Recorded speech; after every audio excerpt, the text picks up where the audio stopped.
A world of light and friendship, happy balloons and singing ponies.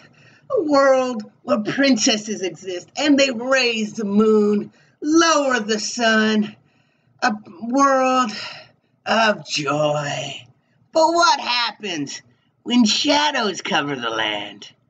When the twisted minds of fans take hold and the bright colors fall the shadows of madness. Here, we'll see the nightmares of Equestria, the twisted worlds fans have made, and I, Warlock Boo, your humble host, and my assistant Straightjacket, will explore every nook and cranny of this twisted fandom, these twisted stories and artwork and music.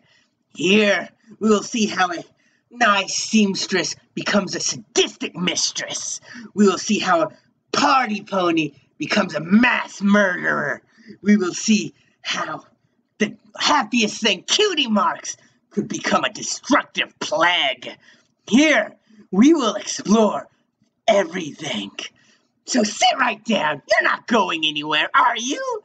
And welcome to Nightmares of Equestria. Tales tell of a village lost in time and the Everfree Forest, a village that has been cursed by the forest itself for a crime so horrendous, so dark, so twisted that the Everfree Forest itself looked upon them with shame and anger and engulfed their town. And now they must live the same night over and over for all eternity unless they show true remorse for what they have done. This is the story of the Curse of the Blank Flanks. Hey there, bronies and ghouls. How have you been? Well, that's good. Or bad. This is pre-recorded, so I really have no clue what you just said. So, well, me? I've been better. Much, much better. Why, you may ask? Well, because I have to walk through the celestial forsaken forest, looking for a town that may or may not exist. Because Straightjacket is too much of a chicken to enter the forest, as he puts it. It is evil, cursed, and full of creatures and plants that wish to rip me apart. If you make me, I will find the nearest priest and make him exorcise you back to Hades. End quote. So, yeah, someone isn't getting any raise I promised them this week. But, whatever. So, I guess we should start talking about why I am here. Well, ghoulies, I'm looking for the mysterious Sunny Town, where all the inhabitants have been cursed to relive a never-ending night of when they were cursed. So, how do I know all this? Well, because of Apple Bloom. She saw the town, and everything that happened in it is because of the ghost of their biggest sin, who wanted to try and free the town from the curse so they could finally die. The ghost was a young filly by the name of Ruby, who has the ability to find anything. I think that's what she could do. It's a bit vague in the story. And did you hear a noise? I heard a noise. Oh, well, must have been nothing. Must have just been my imagination. So, yeah, this ghost lures Apple Bloom to the town to see what truly happened. Apple Bloom talks to the locals, and they're odd, to say the least. They don't know what cutie marks are, and they're not allowed to talk about certain things. She meets some with burn marks where their cutie marks should be. And she only meets one that seems to know what happened, but she just tells Apple Bloom she needs to leave. She acts freaked out. Soon, though, Apple Bloom learns that... What was that? I'm not scared. I'm a ghost. I shouldn't be scared, right? Right? Back to what I was talking about.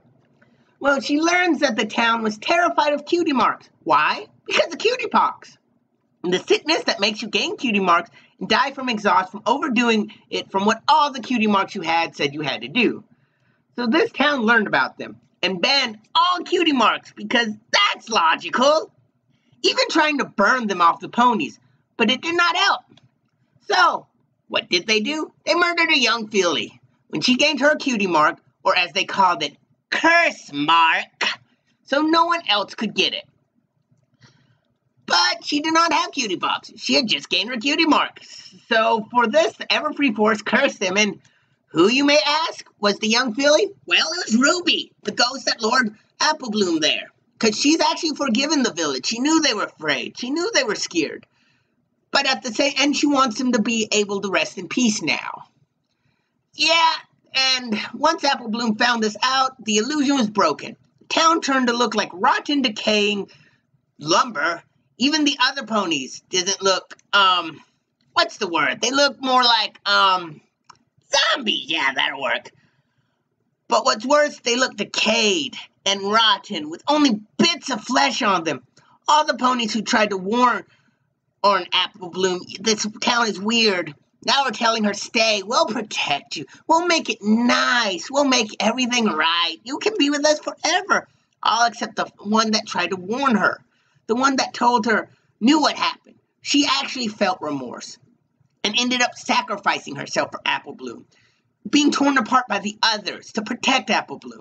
I'm not going to ruin too much of what happened. You really need to read it. It's a really climactic moment. But at the end, Applebloom gets away. She's walking, and behind her, she sees a ghost. She sees Ruby's ghost, who's waving to her goodbye. And next to Ruby's ghost, she sees the one that sacrificed herself to save Applebloom, who has finally been freed of the curse and can be with her friend again. And yes, I left a bunch out, so you would have to read it or play the game they have. But, you may ask, how has this affected the fandom? Okay, who in Luna's name is there? Don't make me burn the whole first down. Shit. Sorry, guys.